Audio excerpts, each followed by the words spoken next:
जय श्री गणेश। नमस्कार। मैं आचार्य संजय द्विवेदी। मेरे समस्त प्रबुद्ध दर्शकों का मेरे चैनल पर हार्दिक स्वागत है।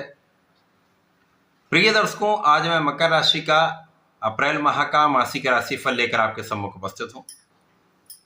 मकर राशि के लिए इस माह में जो ग्रहों का महासंयोजन बन रहा है, जो परिवर्तन होने वाले हैं, वो कितना आपको लाभ देने वाले हैं, किन भावों में प्रबलता आएगी अथवा कहीं पर कोई समस्या या अवरोध है तो उसका क्या निराकरण है, संपूर्ण विश्लेषण मैं पूर्ण तर्क के साथ करने जा रहा हूं। प्रिय दर्शकों, इस राशिफल को आप अपने लग्न तथा राशि दोनों के अनुसार देख सकते हैं। यदि हम मकर राशि के लिए अवलोकन करें तो प्रारंभिक समय में आपके द्वितीय भाव में राहु के साथ मंगल और बुध का गोचर चल रहा है, जहां पर मंगल अंगारक दोष में है, बुध जड़ दोष में है। तृतीय भाव में शनि और सूर्य का महायोग बना हुआ है। आपके लिए चतुर्थ भाव में शुक्राचार्य गोचर कर रहे हैं। षष्ठम भाव में गुरुदेव बृहस्पति का गोचर चल रहा है तथा आपके अष्टम भाव में केतु का गोचर चल रहा है। इस माह में 2 अप्रैल को मंगल राशि परिवर्तन करके तृतीय भाव में पहुंचेंगे। तृतीय भाव उनका कारक भाव है, पराक्रम का भाव है। यहाँ पर ये अंगारक दोष से मुक्त हो जाएंगे, महायोग बनाएंगे। सूर्य, शनि और मंगल का त्रिग्रही योग बन जाएगा। 10 अप्रैल को बुध जो भाग्येश हैं, उनका राशि परिवर्तन आपके तृतीय भाव में हो जाएगा और जड़ दोष समाप्त हो जाएगा। 14 अप्रैल को सूर्य शनि के प्रभाव से मुक्त होंगे और अपनी उच्च राशि में महाप्रबल अवस्था में इनका गोचर चतुर्थ भाव में आरंभ होगा। यहाँ पर रवि शुक्र योग बन जाएगा। इस माह का अगला जो परिवर्तन है वो शुक्राचार्य का है, जब शुक्राचार्य राशि परिवर्तन करके पंचम भाव में स्वराशि में अति विशिष्ट भाव में प्रवेश कर जाएंगे, जहां पर मालव्य योग बन जाएगा।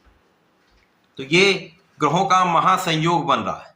प्रारंभिक समय से ही यदि हम देखें तो द्वितीय भाव में जो परिवार का भाव है, धन का भाव है, धन संचय का भाव है, वाणी का भाव है, यहाँ पर राहु से मंगल भी दूषित है और बुध भी दूषित है। तो यहाँ पर वाणी का भाव आपका दूषित चल रहा है।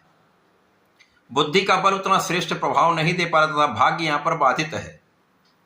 और मंगल यहाँ पर 2 विशिष्ट भाव के स्वामी है, जहां पर ये आपके भाग्य तथा सुख के स्वामी, ये यहाँ पर आपके सुख तथा लाभ के स्वामी है, जिसके कारण इस पूरे समय में 66 दिन से तो बुध दूषित चल रहे हैं और मंगल भी 45 दिनों से अंगारक दोष में होकर आपको कहीं न कहीं समस्याओं में डाल रहे।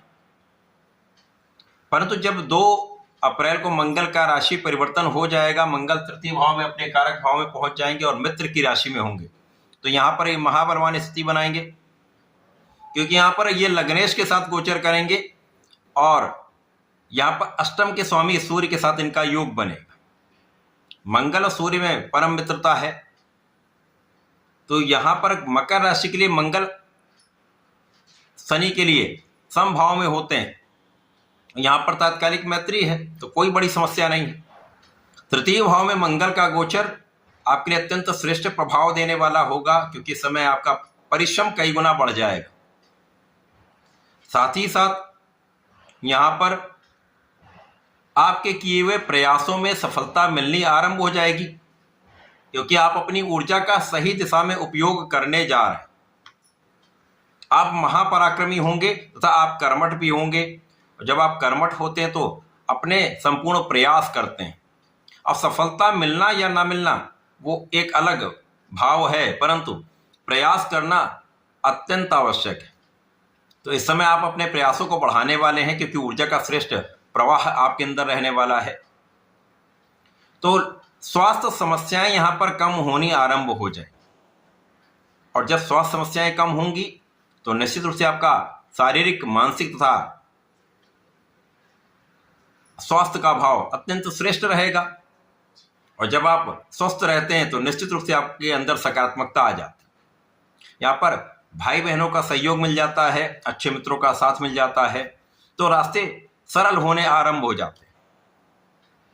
अब 10 अप्रैल को जब बुध आ जाएंगे, तृतीय भाव में चतुर्ग्रही योग बनेगा, तो यहां पर बुधादित्य योग भी बन रहा है, शनि बुध का संयोग भी बन रहा है, और भाग्य के स्वामी के साथ लग्नेश का तथा धनेश का गोचर है, जिसके कारण आपके वाणी का जो दूषित प्रभाव पहले से कम हो जाएगा। यद्यपि यहाँ पर राहु वाणी को दूषित करते रहेंगे, परंतु वाणी के कारक अच्छी स्थिति में आ गए और भाग्य का स्वामी अच्छी स्थिति में जब आ जाते हैं तो यहाँ पर निश्चित रूप से आपके भाग्य में प्रबलता आ जाएगी। साथ ही साथ भाग्य पर इनका प्रभाव महाभाग्य का साथ आपको प्राप्त होने वाला है। अब यहाँ पर जो लोग नौकरी के लिए प्रयास कर रहे हैं, आपका प्रयास सफल होने वाला है, आपको अच्छी नौकरी की प्राप्ति होने वाली। यदि सरकारी नौकरी के लिए इस समय प्रयास करेंगे तो आपका प्रयास सही दिशा में चल रहा है, आपको सफलता मिलने का योग बन रहा है। अब आपके शत्रुओं पर भी आपका नियंत्रण होगा, ऋण पर भी आपका नियंत्रण होगा और आप बहुत सारी समस्याओं अवरोधों से यहां पर बचकर आगे विजयी रहने वाले। अब जब सूर्य का राशि परिवर्तन आपके चतुर्थ भाव में होगा, उच्च के सूर्य यहां पर महाबलवान हो जाएंगे और केंद्र के भाव में आकर इनका बल कई सौ गुना बढ़ने वाला है, तो आपका कार्यक्षेत्र विशेष हो जाएगा। अब यहां पर आप कर्मठ भी हैं, पराक्रमी भी हैं। कार्यक्षेत्र पर उच्च के सूर्य का प्रभाव है, जिसके कारण कार्यक्षेत्र में संपूर्ण सफलता मिलती है। सरकारी नौकरी में है तो उच्चाधिकारियों का साथ, शासन प्रशासन से सहयोग, अच्छा इंक्रीमेंट यहाँ पर आपको प्राप्त हो सकता है। साथ ही साथ लोगों का सहयोग मिलता है। ये सरकारी नौकरी में है या राजनीति में है तो बड़े अवसरों की प्राप्ति होने वाली। इस समय में अचानक ही आपके जीवन में कुछ इतना बड़ा परिवर्तन होने वाला है जो आपको अचानक ही बड़े कार्यक्षेत्र की प्राप्ति करा सकता है, अचानक आपके कार्यक्षेत्र में विस्तार कर सकता है, बड़े पद की प्राप्ति करा सकता है, आपको आध्यात्मिक बनाने वाला है तथा आपके विशेष ज्ञान में वृद्धि करने वाला। और जब अंतिम परिवर्तन शुक्राचार्य का आपके पंचम भाव में हो जाएगा, जो कि ज्ञान का, शिक्षा का, संतान का भाव है, प्रेम का भाव, यहां पर शुक्राचार्य मालव योग में आ जाएंगे। अब मकर राशि के लिए शुक्राचार्य भी कारक हैं और यहां पर आपके लिए पंचम तथा कर्म क्षेत्र के स्वामी, तो इस माह में तो आपके लिए विशिष्ट स्थितियां बन जाएंगी।